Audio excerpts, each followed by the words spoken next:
A 401k plan is an employer-sponsored retirement account that lets workers save and invest through payroll deductions.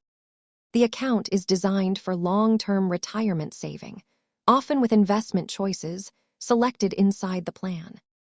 Most 401k plans involve your contribution, possible employer matching money, and tax rules that shape when taxes are paid.